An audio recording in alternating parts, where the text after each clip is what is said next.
I'm 8 months pregnant, hauling groceries up 4 flights of stairs, sweating like I just ran a marathon. And my husband kicked back with his snack, gaming away, before dropping a line that nearly made me go into labor right then and there from sheer shock. Sounds ridiculous, right? Buckle up, because this drama only gets wilder. I had just submitted the final cut for a 9-minute video project that my client had been nitpicking and revising for 2 straight weeks. The deadline was breathing down my neck, and meanwhile, I was 8 months pregnant, aka my belly had completely erased any sight of my knees, and my back felt like someone was ironing it flat 24/7. I'm a freelancer, video editor, mostly working for small fashion brands and a few TikTokers who want their channels to look more professional. In this line of work, I've picked up a bad habit. I try to get everything done quickly, neatly, all on my own. Honestly, it mirrors exactly how I live with Brandon, my husband. Right after sending off that file, I shut my laptop, wrapped a scarf around my belly. It was the kind of cold outside that feels like the wind is slicing straight through your spine, and drove to Walmart. I stocked up on groceries for the whole week because today was the day Brandon promised to handle dinner. Translation: if I didn't buy the ingredients myself, we'd probably end up eating cereal again tonight.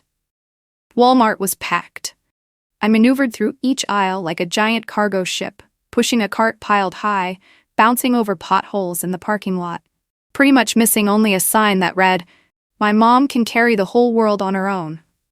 On the way home, I caught the smell of fries steaming up from the paper bag on the passenger seat and snuck 2 bites. Not because I was starving, but because I knew later I wouldn't have time for a proper dinner. We live on the 4th floor of an old, classic Chicago-style building with no elevator. I carried the bags one by one, pushing my body to the limit. Every bag with dish soap or a gallon of milk made my legs feel like they were about to give out. The wooden stairs creaked under each step, my belly practically grazing the railing. I once joked with Melanie, my best friend, that it felt like I was competing in some American Ninja Warrior maternity edition. She texted back just one word: divorce. I made a total of 6 trips. By the last one, my hair was plastered with sweat, my hands were red and raw from the bag straps digging into my skin. I walked into the apartment, breathing like I'd just climbed Everest, dropped everything on the kitchen counter, and stood there with my hands on my hips, panting. Brandon was on the sofa, legs propped up on the coffee table, eyes glued to the screen, PS5 controller in hand. A headset the size of pilot gear covered his ears, and next to him were 3 half-open cans of chips. The whole living room reeked of snacks, video games, and laziness. I muttered a half-hearted, "I'm home," nothing, no reaction. I stood there for a few more seconds, waiting for a glance, maybe a "let me help." But no, the same guy who once played guitar in the rain to win me over was now just blasting zombies online with his virtual bestie named DopeWizard99. I walked closer, ready to say something, when, like he had just noticed I even existed, Brandon turned, slid his headset down to one ear, and gave me a slow once-over. His eyes lingered on my belly, before he dropped a line that still makes my skin crawl when I think about it. "You look pretty bad. I hope you bounce back quick after the baby. Otherwise, I'll have to find someone who knows how to take care of herself." I just stood there, frozen. Not because I was shocked, but because I'd been waiting for a comment like that for a long time. A part of me always knew the day would come when he'd spit out something that cruel. It's just, today, my body was already carrying enough weight to not bear one more word like that. What chilled me wasn't the words themselves. It was the way he said them. Calm. Flat. Like he was making a casual observation about the weather. No anger, no teasing, no emotion. Just another neutral fact from the universe of Brandon. I didn't react. No yelling, no throwing things. I just stood there, gave him a thin smile, and held his gaze for exactly 3 seconds. "I'm gonna take a shower." "I smell like a supermarket," I said, and turned away. And in that moment, I knew. This was the last time I'd ever let him say anything about my body without my permission. Has anyone else ever hauled 6 grocery bags up to the 4th floor with a belly the size of a yoga ball, only to be greeted, gasping for air like a stranded fish, by your husband casually auditioning for a new wife from the sofa? Be honest, if it were you, how would you handle him? Hit back with some civilized words, or call an Uber and move out on the spot? Drop me your tricks in the comments. I promise I'll take them into serious consideration. Now, back to the story. Let's see how I handled my dear husband. I walked into the bathroom and shut the door like I was locking myself inside an emotional detox chamber. The yellow light, the mirror fogging up, and me, 8 months pregnant, yet feeling like I'd just been reborn, at least in terms of clarity. That line, "You better bounce back fast or else," kept echoing in my head like a fire alarm. I didn't cry. But standing under the shower, hot water running down my back like it was washing away 6 years' worth of illusions, I suddenly started laughing. Not the funny kind of laugh, more like the "wait, why the hell did I put up with this for so long" kind of laugh. My brain started rewinding all the little moments I used to brush off with, "Oh, he didn't mean it." Like the time I was deep in morning sickness, sprawled out on the bed like a cold slice of pizza, and Brandon stood there scratching his head and said, "Before, you had that Netflix sexy vibe. Now it's more like Food Network." Or the time I overheard one of his friends joke, "You sure that baby isn't just a burrito?" And Brandon laughed. Hard. No defending me, no awkwardness, nothing. And there I was, sitting like a background character in my own husband's comedy show. The peak moment had to be when I texted him a reminder to come with me to a prenatal appointment. Message delivered. Scene. And then, "I've got band rehearsal. Just fill me in later, okay?" Rehearsal. For a band that honestly thought they'd be invited to play Coachella, when their one and only song on SoundCloud had 12 plays, 9 of which were Brandon replaying his own track. My friend Melanie once called Brandon an artist without an art. At first, I laughed. Now I think that line belongs printed on a hoodie and sold to help pay the rent. I know, it probably sounds like I snapped just because of one stupid comment. But come on, anyone who's ever loved the wrong person, someone capable of faking decency long-term, knows exactly how bitter that wake-up call tastes. I met Brandon at an indie music event in Austin. I was there shooting video for a local channel. He was playing guitar in a band, hair all messy in that "I woke up like this" way, talking about music like he was reciting a prayer. There was this one moment where Brandon looked at me and said, "I like women who see the world through a lens, not a mirror." Me? I melted. I literally sat there editing that footage of him gazing at the sky 7 times just to keep the 2-second clip that looked deep. But once we moved in together, the depth disappeared. All that was left was the sofa, the headset he wore 6 hours a day, and the faint smell of snacks playing like background music to my marriage. That night, after my shower, I walked out with my belly heavy like a bowling ball. I looked around the kitchen, the same kitchen where I once imagined I'd be cooking up my family legacy lasagna every weekend. Reality? Just sandwiches and instant noodles. I didn't do anything dramatic, no table slamming, no packing bags. Instead, I opened my laptop and typed in a name I never thought I'd have to call on in this situation. Vanessa Doyle, my cousin, who happens to specialize in family law. I sent her a message. "Hey, if a husband doesn't hit you, doesn't yell at you, but makes you want to disappear from yourself every single day, does that count as grounds for divorce?" She replied exactly 3 minutes later. "Yes, and a damn good one." That's when I knew. This time I wasn't letting it slide. No more second chances. No blaming hormones. This time I wasn't just patching things up. I was quietly rebuilding my whole life. By the way, do you have a relative who's a lawyer? Sometimes those distant connections end up being your lifesaver when you realize you married the wrong person. Drop a comment and tell me, who's the Vanessa in your life? The next morning, I made pancakes for Brandon. 3 of them. With butter, syrup, even a few sliced strawberries, just like always. He sat there happily eating, while I struggled to squeeze my swollen feet into slippers that now looked like 2 little loaves of bread. I know, it sounds insane. But I was living a double life, and pancakes were my first disguise. After that shower the night before, and the message to Vanessa, I decided to play the long game. And if marriage had become a chess match, leaving the board meant moving my pieces quietly, not flipping the table. So I slipped back into the role of the overly sensitive but reasonable wife. I even apologized for overreacting yesterday.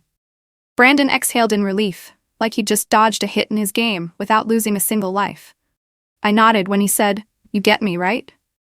I smiled when he told me about his dream last night, something with zombies where he was the last survivor. I kept nodding, over and over, like one of those bobblehead dolls on a car dashboard, while in my head I was drafting a 3-step escape plan. Finances, assets, exit. Step 1. Finances. I checked our joint bank account. The good news? Brandon hadn't touched much. The bad news? I spotted a strange line item, a loan payment under my name. I froze. Digging deeper, I found out he had used my identity to finance an electronic drum set, the kind you can practice on without annoying the neighbors. First of all, I had never signed any paperwork. Second, we don't even have neighbors, just moldy walls and creaky floors. Third, who buys a drum set when his wife is about to give birth and he still hasn't paid off the Target credit card? I called the bank, my voice sweet as maple syrup. Sorry, I'm pregnant, so my memory's a little fuzzy.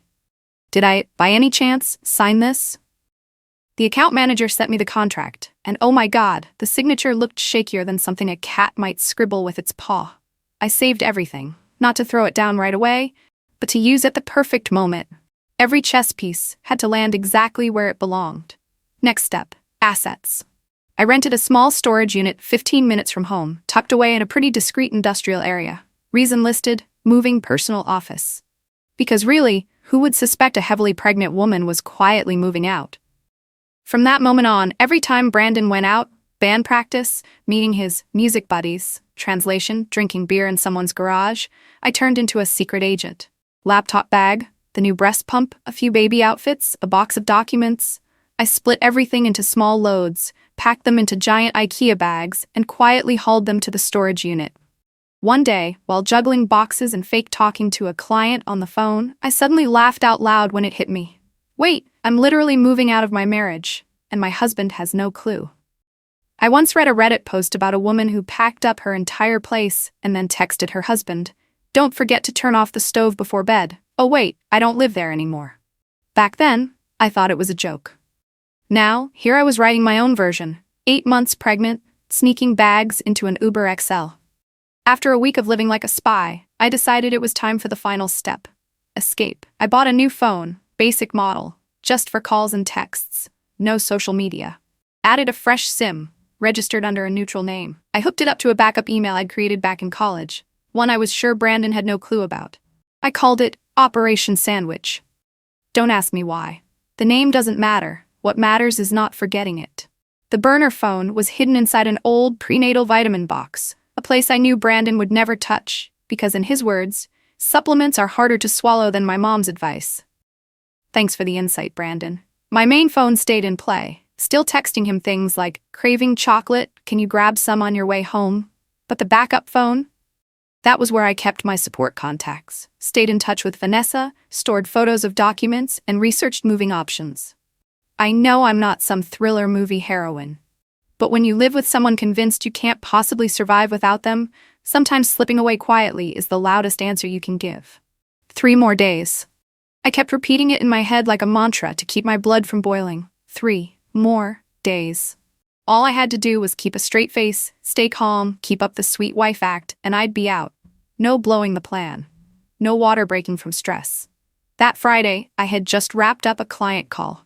Back aching, hunched over, when I heard loud laughter outside the door. The lock clicked, and suddenly 4 grown men stormed in like they were on a cross-country road trip. Snacks, beer cans, sweat, and the kind of chaotic energy that has never once shut a door quietly. Brandon hadn't warned me. Not a text. Not a "Hey, mind if I bring the guys over?" I was sprawled on the couch, back pillow propped behind me, belly about to burst out of my shirt. Brandon glanced at me once, then turned to them and said, "Make yourselves at home." In seconds, the apartment turned into an Xbox waiting room. The couch was taken over, the coffee table buried under snacks, and me, 8 months pregnant, was basically kicked out of my resting territory like some extra pillow nobody needed. I struggled to stand and shuffled into the kitchen. Brandon followed, grabbed a bag of chips, and with this annoyed faux man-in-charge tone said, "Can you order a couple pizzas for us? Quick, these guys are starving." I turned to look at him, my exhaustion written all over my face. My back hurts. And that's when the gold medal for shamelessness was locked in with one sentence. Something I'm convinced deserves a spot on the things husbands should never say unless they want to sleep on the porch leaderboard. You're pregnant, not disabled. I don't know about you, but if I got $1 every time I heard something that stupid, I wouldn't even need crowdfunding for my new apartment deposit. I stayed quiet and ordered the pizzas online. 3 larges, a wing combo, and breadsticks to look courteous. Almost $60, of course, straight from my personal account. When the delivery arrived, Brandon was mid-boss fight. He yelled from the living room, "Get the door! We're about to win!" So I waddled over, belly tight as a drum, took the pizzas, paid, even tipped, because the delivery guy gave me that pitying look. Then I set the table, laid out napkins, stacked paper plates. Brandon walked by, patted me on the shoulder, and said, "Good girl." If I'd been a cartoon character, steam would have been blasting out of my ears right then. But no. I smiled, light, effortless, because I was the lead actress in the secret escape play, and the lead never breaks character. That night, after the party mess, empty beer cans, pizza crusts, sauce streaks across the table, I was dead tired. I collapsed on the bed, ready to crash, when Brandon came in and slipped an arm lazily around my waist from behind. "I miss you." I stayed still. "It's been a while since we were close. You don't even have to do anything. Just lie there." That was the last drop. I gently unhooked his hand, turned my back to him, and said nothing. He sighed, pushed himself up off the bed, muttered something about pregnancy turning women into statues, and walked out to the living room. I lay there, tears soaking into the pillow, not from sadness, no, from rage, from the burning anger that I'd let this go on for so long. Then I closed my eyes, placed my hand on my belly. The soft kick from my baby girl brought me back to myself. Just 3 more days. 3 more days, and I'd never have to share a bed with this man again. Never have to wash dishes after parties I didn't invite. Never have to pretend I was in a marriage worth keeping. And right then, right in the middle of that storm of emotions, my phone lit up. A text from Brandon's younger brother, Josh.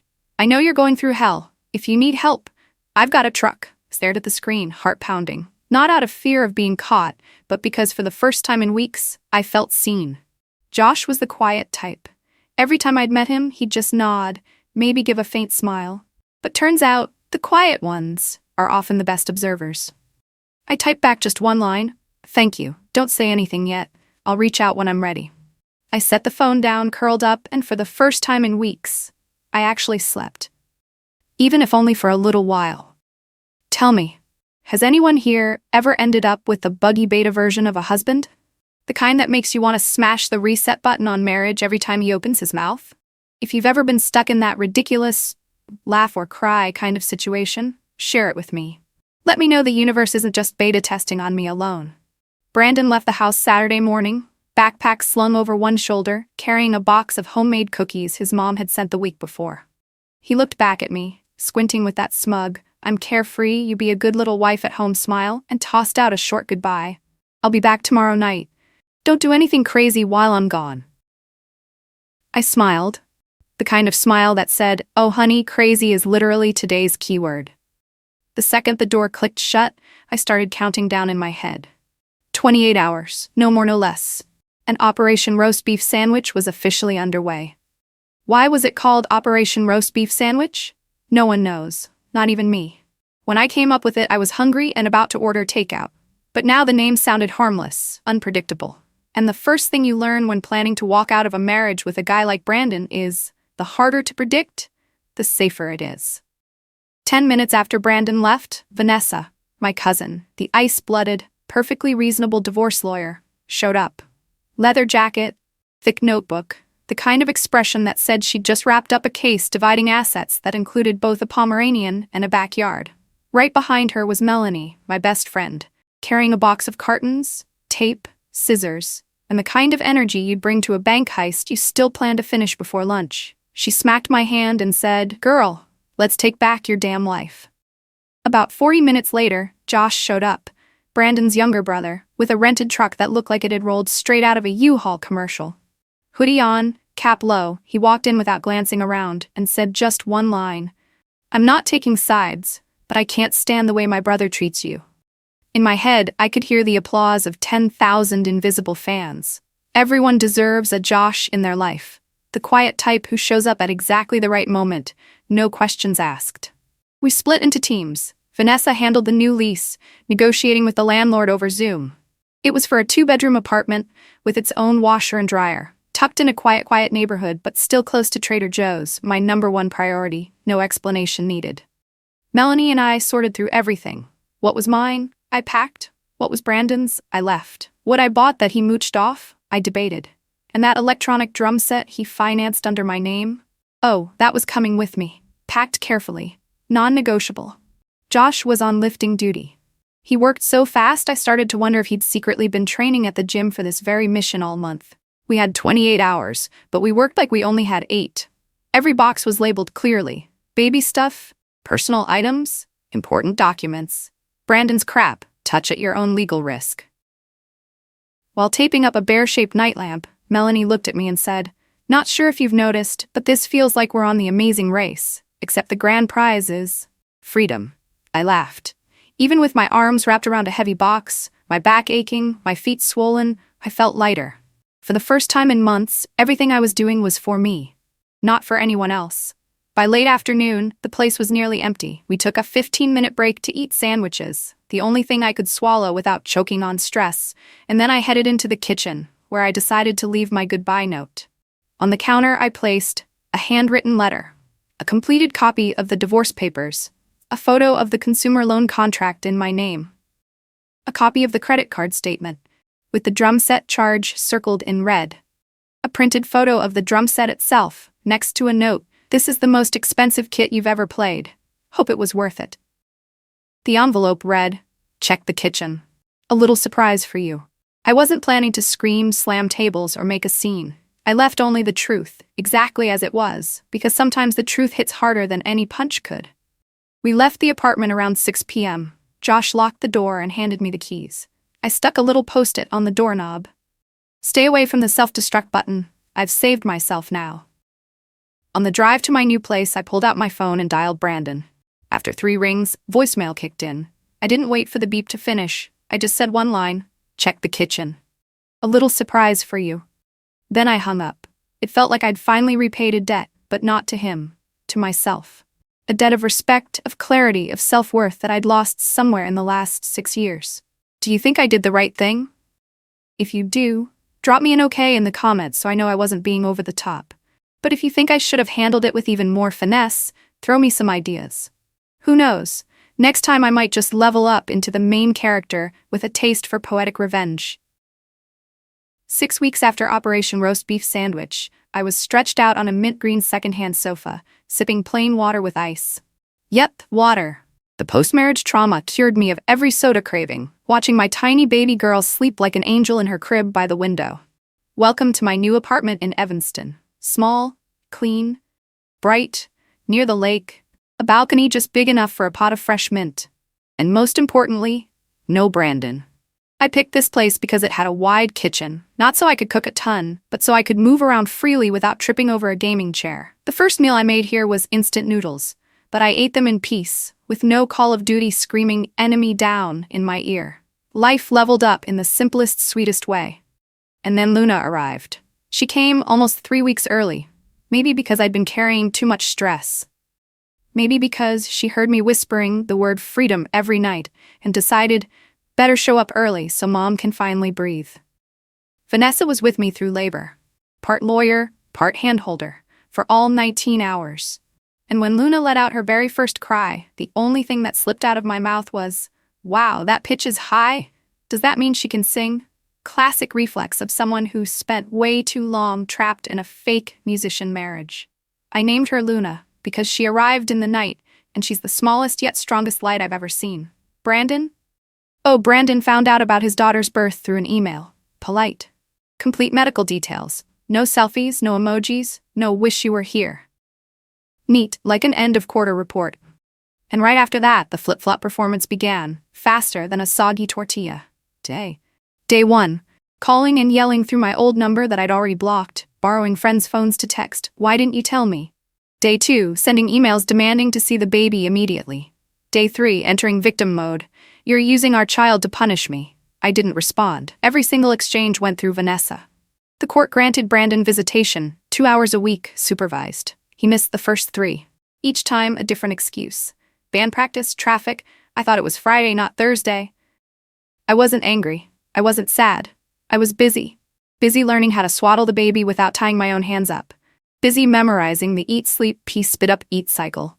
Busy healing my body, and most of all, busy finding myself again, in every sense of the word. Then one day, while Luna was asleep, bundled up like a breathing cotton ball, I opened TikTok. I stumbled across videos about toxic marriages, pulling in millions of views. So there I was, in pajamas, hair a mess, freshly done pumping milk, starting my own channel. The name? X in the Mess. Don't ask. I was too excited at the time. My first video was about the electronic drum set Brandon bought under my name. The response? Explosive. The very first comment read, "Sis, he doesn't even deserve the drumsticks." I laughed so hard Luna woke up, and then we both laughed, totally out of sync. The channel grew from there. Not because I was some master storyteller, but because women online, well, way too many of them had their own Brandon in their lives. And then came that perfect day. Blue skies, me taking Luna for a walk in the park near our place. I wore stretchy yoga pants, a tank top, hair in a messy mom bun that screamed, "I've got 5 free minutes."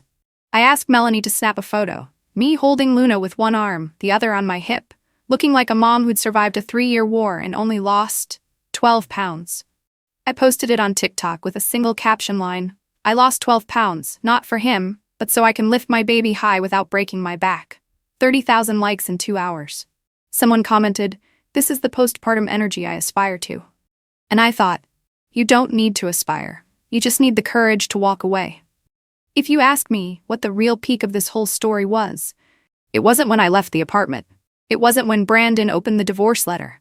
It was when I stood in the kitchen of my new place, heard Luna burp successfully for the very first time and thought, yeah, I'm doing this right. Have you ever pictured yourself walking out of a marriage? At 36 weeks pregnant? I hadn't. But now, I can proudly add it to my life's highlight reel. Some breakups knock you down. Others leave you with an empty apartment, a lighter bank account, and, surprise, 12 pounds gone. I'm no relationship expert, but if there's one lesson I've taken from all of this, it's this. Don't wait until you're 9 months pregnant to learn how to say no. You deserve kindness, without having to tough it out, without wrapping up pain in pretty paper and calling it no big deal. What about you? Have you ever had your own great escape in love? Or maybe you've got advice for someone stuck in a marriage that's starving them of respect? Drop it in the comments. I'm devouring every story like they're strangers' diaries. And hey, if this story gave you even one smile, one nod, or one click, don't forget to hit subscribe. Because who knows, next video, I might just tell you about my first date as a single mom and how it ended with a diaper flying across the cafe. Thanks for watching. See you next time.